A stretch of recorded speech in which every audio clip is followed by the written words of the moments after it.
नमस्कार दोस्तों।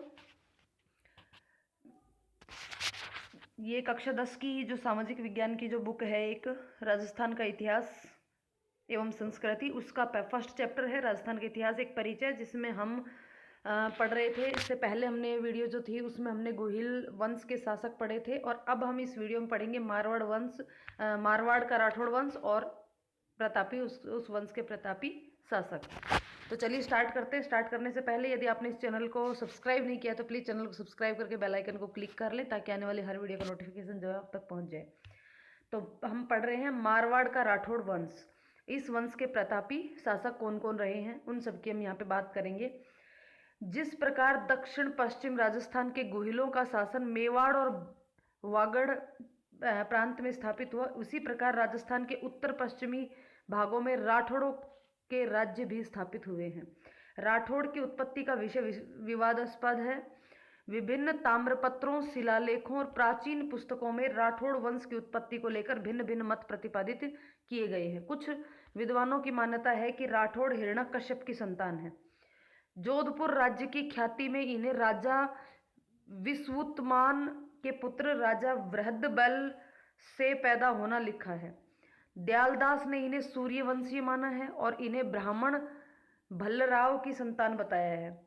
नैणसी ने मारवाड़ के राठौड़ों को कन्नौज से आने वाली शाखा बताया है, और कर्नल टोड ने राठौड़ों की वंशावलियों के आधार पर इन्हें सूर्यवंशी माना है। तो देखिए, दो लोगों ने तो इन्हें सूर्यवंशी माना है। किन किन ने? दयालदास ने और कर्नल जेम्स टोड ने। उसके अलावा दयालदास ने इन्हें सूर्यवंशी मान करके बताया कि ये ब्राह्मण भल्लराव की वृद्ध संतान बताया है इन्होंने, और नैणसी ने इन्हें कन्नौज से आने वाली शाखा बताया, राठौड़ों को कन्नौज से आने वाली शाखा। इस प्रकार राठौड़ों की उत्पत्ति संबंधी मत पर एक राय नहीं है, परंतु किंतु सभी विद्वान इन्हें दक्षिण भारत के राष्ट्रीय कूटों से अवश्य संबंधित मानते हैं। उन्होंने जोधपुर और बीकानेर के राठौड़ अधिक प्रसिद्ध है। देखिए, राठौड़ों की उत्पत्ति का जितने भी सिद्धांत हैं, जितने भी हैं, उन सब पर कोई भी एक मत नहीं है, लेकिन फिर भी इन राठौड़ों को दक्षिण भारत के जो राष्ट्रकूट थे उनसे संबंधित माना जाता है। और राठौड़ों में सबसे प्रसिद्ध माना गया है जोधपुर और बीकानेर के राठौड़ों को। जोधपुर के राठौड़ों का मूल पुरुष या आदि पुरुष सिंहा था, राव सिंहा। जोधपुर का राव सिंहा, जिन्हें कन्नौज के गहड़वाल जयचंद के वंशज माना जाता है। सिंहा केवल मारवाड़ के एक छोटे से भाग पाली के उत्तर पश्चिम में अपना राज्य स्थापित कर पाया। सिंहा ने मारवाड़ में राठौड़ राज्य की स्थापना तो कर दी, मगर उसे व्यवस्थित नहीं कर पाया। तो जो जोधपुर था, जोधपुर का जो राठौड़ थे, उनका जो मूल था, मूल पुरुष या कहें आदि पुरुष, तो वो था राव सिंहा। और उसका शासन जो था वो कहाँ था? पाली मारवाड़ में था।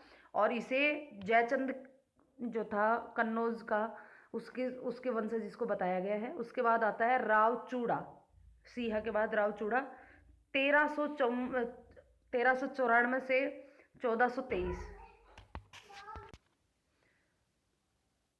अपने साहस और कूटनीति से राव चूड़ा ने मंडोर पर अधिकार कर लिया। इसने मंडोर को राठौड़ों की राजधानी बनाया।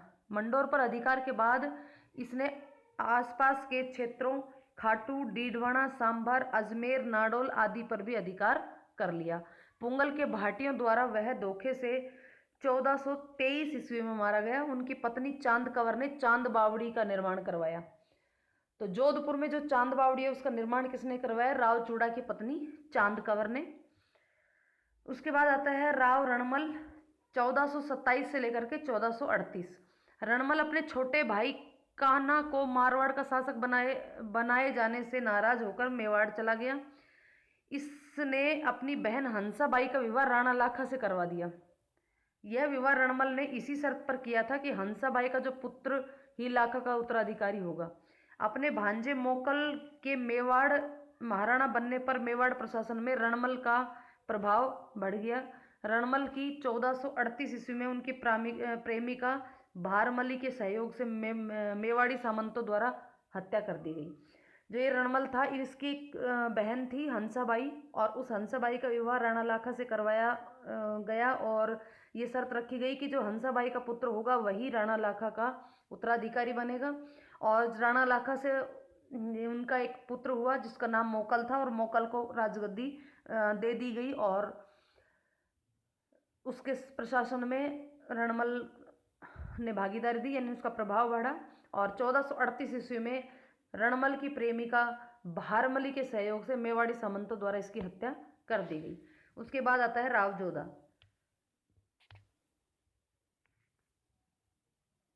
राव जोधा का जो शासनकाल था वो था 1438 से 1489। राव जोधा मारवाड़ के राव रणमल का पुत्र था। अब ये जो राव जोधा था ये रणमल का पुत्र था। 1438 में चित्तौड़ में रणमल की हत्या होने के बाद उसने जंगलों में रहकर अपनी शक्ति का संगठन किया। मेवाड़ी सामंतों के द्वारा जब इसकी हत्या करवा दी गई थी 1438 में, तब इसके पुत्र ने राव जोधा ने जंगलों में रह करके अपनी शक्ति का संगठन किया, और 1453 ईस्वी में वह मंडोर जीतने में सफल रहा। उसने मेवाड़ से सुलह करने के लिए अपनी पुत्री का विवाह मेवाड़ी राजकुमार रायमल से कर दिया। राव जोधा ने अपनी पुत्री का विवाह किससे किया? रायमल से कर दिया। और 1459 ईस्वी में जोधपुर नगर बसाया। राव जोधा ने जोधपुर नगर बसाया, उसे अपनी राजधानी बनाया। राव जोधा ने नई राजधानी को सुरक्षित रखने के लिए चिड़िया टूक की पहाड़ी पर एक दुर्ग बनवाया, जिसे मेहरानगढ़ दुर्ग के नाम से जाना जाता है। यानी कि जोधपुर का जो दुर्ग है मेहरानगढ़ दुर्ग, वो किसने बनवाया था? राव जोधा ने बनवाया था। राव जोधा ने दिल्ली के सुल्तान बहलोल लोदी की एक सेना को परास्त करके प्रतिष्ठा प्राप्त की थी। डॉक्टर गौरी शंकर हीराचंद ओझा राव जोधा को जोधपुर का प्रथम प्रतापी शासक मानते हैं। राव जोधा के बाद आता है राव मालदेव। 1531 से लेकर के 1562। 1531 से 1562 राव मालदेव ने खानवा के युद्ध में राणा सांगा की ओर से भाग लिया। यद्यपि खानवा के युद्ध के समय मारवाड़ के शासक उनके पिता राव गंगाधर उसने 1532 ईस्वी में बहादुर शाह के मेवाड़ पर आक्रमण के दौरान राणा विक्रमादित्य की सहायता की। 1536 में राव मालदेव ने जैसलमेर के राव लुणकरण की पुत्री उमादे से विवाह किया, और जो इतिहास में रूठी रानी के नाम से प्रसिद्ध हुई। तो यहाँ पर बात आती है कि रूठी रानी कौन थी? तो रूठी रानी थी राव मालदेव की पत्नी उमादे, और वो किसकी पुत्री थी? राव लुणकरण की पत्नी थी, जो कि जैसलमेर के राजा थे।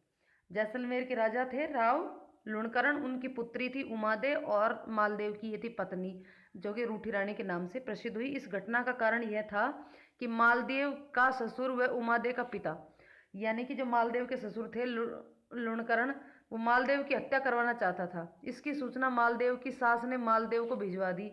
इस घटना के बाद मालदेव और उमादे का संबंध बिगड़ गए। वह रूठकर अजमेर के तारागढ़ में रही और इतिहास में रूठी रानी के नाम से प्रसिद्ध हुई। यानी कि इस रूठी रानी के क्यों नाम था उसका, रूठी रानी क्यों पड़ा, उसके पीछे जो घटना है वो ये है कि ये जो उमादे थी, इसके जो पिता थे लुणकरण, ये अपने दामाद को मरवाना चाहते थे, और इसकी सूचना, इस बात की खबर उनकी सास को लग गई, और उस सास ने अपने दामाद के पास ये खबर भिजवा दी कि वो इन्हें मरवाना चाहते हैं। और इस घटना के बाद मालदेव और उमादे के बीच में संबंध जो है उनके बिगड़ गए, और फिर वो वहाँ से रूठ करके कहाँ चली गई? अजमेर के तारागढ़ में चली गई, और वहाँ रहने लगी, और फिर वो रूठी रानी के नाम से प्रसिद्ध हुई। मालदेव ने मेवाड़ के वीरमदेव और बीकानेर के राव जैतसी पर आक्रमण कर उनके राज्यों पर अधिकार कर लिया, और यह आक्रमण 1542 ईस्वी में किया। वीरमदेव और राव जैतसी शेरशाह की शरण में चले गए। 1539 व 40 में शेरशाह के हाथों पराजित होकर हुमायूं दर बदर भटक रहा था, तो मालदेव ने हुमायूं की सहायता का संदेश भेजा, क्योंकि मालदेव जानता था कि हुमायूं की पूर्ण पराजय के पश्चात शेरशाह का अगला शिकार स्वयं मालदेव ही होगा। 1543-44 ईस्वी में मालदेव को शेरशाह सूरी के आक्रमण का सामना करना पड़ा। शेरशाह की धूर्तता ने मालदेव और उसके सेनापतियों के बीच अविश्वास उत्पन्न कर दिया, जिससे मालदेव ने मैदान छोड़ दिया, मगर उसके सेनापति जैता और कुपा ने जनवरी 1544 में गिरी सुमेल में शेरशाह से युद्ध किया।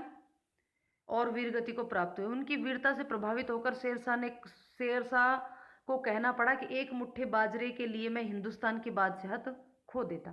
देखिए बहुत ही शॉर्ट में ये सब चीज़ें यहाँ पे बताई हुई हैं, लेकिन आज तक जितने भी प्रश्न बने हैं इन टॉपिक पर आधारित, मुझे नहीं लगता कि वो इन छोटे छोटे चीज़ों से बाहर कहीं गए होंगे। देखिए अब यहाँ पे एक लाइन आती है कि एक मुट्ठी बाजरे के लिए मैं हिंदुस्तान की बादशाहत खो देता। ये किसने कहा? तो ये कहा शेरशाह ने। कब कहा ये गिरि सुमेल के युद्ध के बाद कहा। 1544 में हुआ गिरि सुमेल का युद्ध, और उस समय जो सेनापति वीरगति को प्राप्त हुए उनका नाम था जैता और कूपा। तो देखिए शेरशाह सूरी और मालदेव के बीच 1543-44 में जो है दोनों के बीच युद्ध हुआ, और शेरशाह की धूर्तता के कारण मालदेव और उनके सेनापतियों के बीच अविश्वास उत्पन्न हो गया। अब इसका कारण क्या था? देखिए यहाँ पे एक ये छोटी सी कहानी मैं आपको बता देती हूँ कि शेरशाह सूरी ने क्या किया कि जहाँ पर ये सैनिक रुके हुए थे मालदेव के, तो इसने क्या किया कि झूठ बोल दिया, मालदेव को एक संदेशा भिजवाया कि उनके जो सेनापति हैं वो मालदेव के जो सेनापति हैं वो शेरशाह सूरी की तरफ मिल गए हैं। और जैसे ही उसको ये पता चला कि मेरे सैनिक बिक गए, तो उसने उन्होंने क्या किया, शेरशाह सूरी ने कुछ पैसे जो जैता और कुप्पा का जहाँ पे पंडाल था उस पंडाल के अंदर रखवा दिए, और कहा कि अगर ये बात झूठी निकले तो मतलब उसको ये संदेशा भिजवाया कि आप जाकर के भले ही वहाँ देख सकते हो, इतने सारे पैसे वहाँ पे रखे हुए मिलेंगे। जैसे ही उन्होंने जाके देखा तो वास्तव में वहाँ पे पैसे रखे हुए मिले। अब शेरशाह इसको मालदेव को लगा कि वास्तव में उसके सेनापति जो है वो बिक गए, और इसलिए वो वहाँ से रवाना हो गया। और ये बात जब जैता और कुप्पा को पता चला तो उनको लगा कि मतलब हमारी ईमानदारी पे शक किया जा रहा है, और इस वजह से फिर उन्होंने उस युद्ध में खुद लड़े और लड़ते हुए वीरगति को प्राप्त हुए। उनकी वीरता को देख करके शेरशाह सूरी ने ये कहा था कि एक मुट्ठी बाजरे के लिए मैं हिंदुस्तान की बादशाहत खो देता। शेरशाह की मृत्यु के बाद मालदेव ने जोधपुर, पोकरण, फलोदी, बाड़मेर, कोटड़ा, जालोर और मेड़ता पर पुनः अधिकार कर लिया, और 1562 ईस्वी में मालदेव की मृत्यु हुई। शेरशाह की मृत्यु हुई थी 1545 में, और मालदेव की मृत्यु हुई 1562 ईस्वी में। उसके बाद आता है मालदेव का पुत्र राव चंद्रसेन, 1562 से 1581। राव मालदेव ने अपने बड़े पुत्र राम से अप्रसन्न होकर उसे राज्य से निष्कासित कर दिया, और अपने दूसरे पुत्र उदय सिंह से भी मालदेव खुश न था, अतः उसे भी अपना उत्तराधिकारी नहीं बनाया। अंततः चंद्रसेन मालदेव का उत्तराधिकारी बना, जो कि उसका तीसरा पुत्र था। यानी कि मालदेव का पहला पुत्र राम, दूसरा पुत्र उदय सिंह और तीसरा पुत्र था चंद्रसेन। तो तीसरे पुत्र को मालदेव ने जो है वो अपना उत्तराधिकारी बनाया। चंद्रसेन को अपने बड़े दो भाई राम और उदय सिंह के विरोध का सामना करना पड़ा। 1564 ईस्वी में राम सहायता लेकर अकबर की शरण में चला गया, और अकबर ने हुसैन कुली खां के नेतृत्व में एक सेना भेजकर जोधपुर पर अधिकार कर लिया। 1570 ईस्वी में अकबर ने नागौर में दरबार के दौरान चंद्रसेन भी जोधपुर प्राप्ति की आशा से नागौर पहुंचा, मगर अकबर का उसके भाई राम और उदय सिंह की ओर झुकाव देखकर उसने नागौर छोड़ दिया और संघर्ष का रास्ता चुना।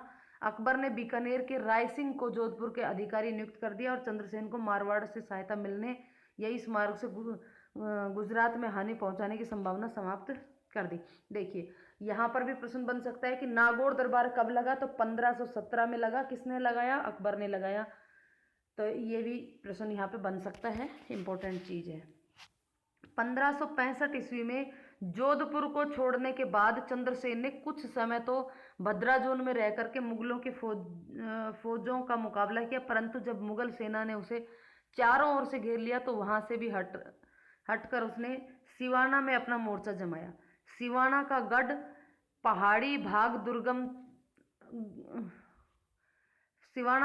पहाड़ी भाग दुर्गम थे। वहां जब चंद्रसेन का पता न लगा तो मुगल अधिकारियों ने उसके समर्थकों को समाप्त करने का प्रयत्न किया।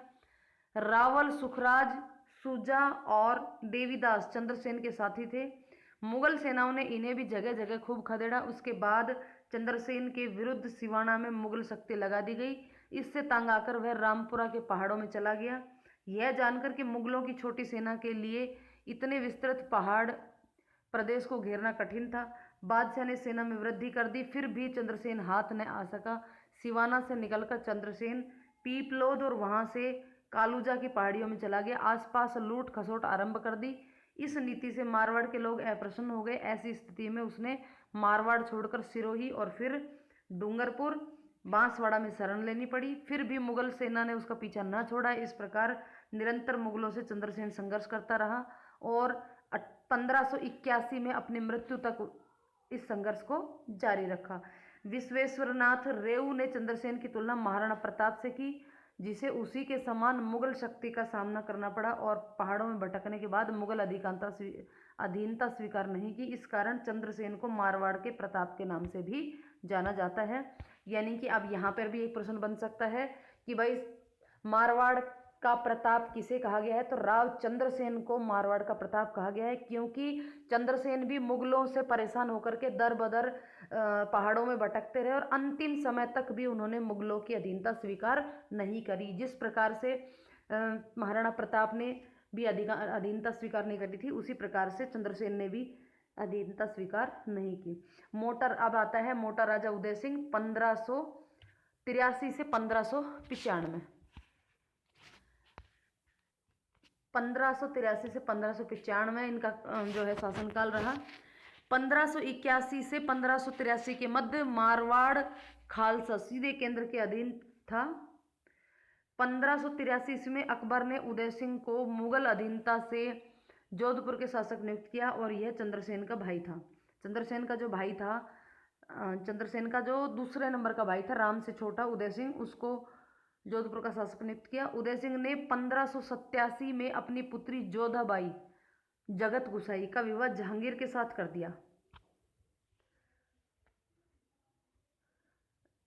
जोधाबाई का विवाह जहांगीर के साथ कर दिया। खुर्रम जहांगीर की इसी पत्नी से उत्पन्न पुत्र था। इस खुर्रम जो था वो जहांगीर की इसी पत्नी से उत्पन्न पुत्र था। इस विवाह के अवसर पर उदय सिंह ने 1000 के वंशधार बनाया गया था। महाराजा जसवंत सिंह प्रथम। नेक्स्ट है महाराजा जसवंत सिंह प्रथम 1638 से 1678। जसवंत सिंह का जन्म 1626 ईस्वी में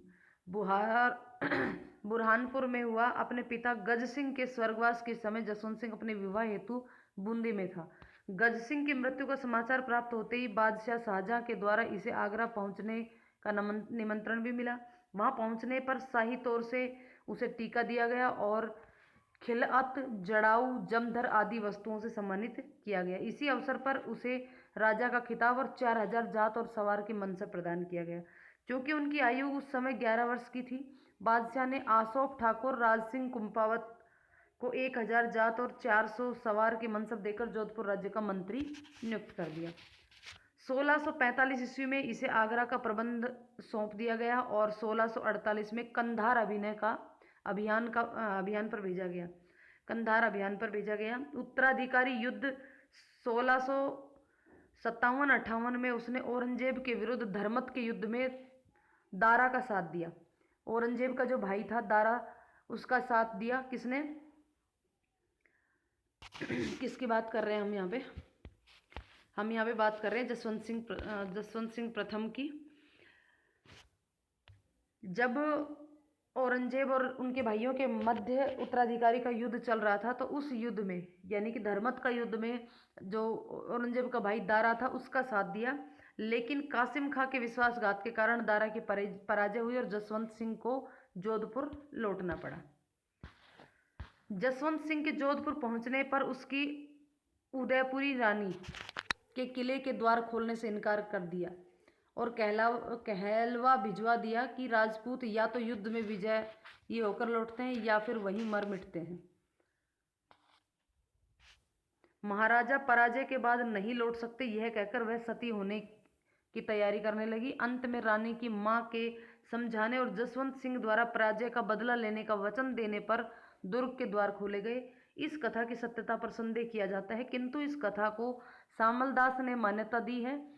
5 जनवरी 1600 1959 को खजुआ के मैदान में औरंगजेब और जसवंत सिंह के आपसी अविश्वास के कारण शाही डेरे को लूटकर जोधपुर रवाना हो गया। बाद में जयसिंह की मध्यता से जसवंत सिंह और मुगल सम्राट औरंगजेब के बीच मनमुटाव कम हुआ। फलतः उनके मनसब पुनः बहाल कर 1659 में उसे गुजरात का सूबेदार बना दिया गया और 1662 में जसवंत सिंह को मराठों के विरुद्ध शाइस्ता खां के सहायता करने के लिए दक्षिण भेजा गया, परंतु वहां शिवाजी के विरुद्ध कोई खास सफलता इसे नहीं मिली और 1673 ईस्वी में जसवंत सिंह को काबुल भेजा गया। बाद में इन्हें जमरूद में रहने का आदेश दिया और वहीं 28 नवंबर 1678 को उनकी मृत्यु हो गई। जसवंत सिंह विद्वानों के आश्रयदाता थे। उनके समय में विद्वानों में कौन कौन शामिल थे? सूरत मिश्र, नरहरिदास, नवीन कवि, बनारसीदास आदि प्रसिद्ध थे। मुहनोत नैन्सी उनका मंत्री था। नैन्सी ने नैनसीरी खात व मारवाड़ परगनारी विगत नामक ग्रंथों की रचना की। अब नैनसीरी खात किसने लिखी? तो ये तो सिंपल सा बनता है कि मुहनोत नैन्सी ने, लेकिन यहाँ पे एक चीज़ और है कि मारवाड़ परगनारी विगत, मारवाड़ परगनारी विगत इस ग्रंथ की रचना किसने की? तो इस ग्रंथ की रचना भी मुहनोत नैन्सी ने की। और इस प्रकार से मारवाड़ के राठौड़ वंशों के वंश यहाँ पे ख़त्म होते हैं। नेक्स्ट वीडियो में हम पढ़ेंगे बीकानेर के राठौड़ वंश और उस वंश के प्रतापी शासक।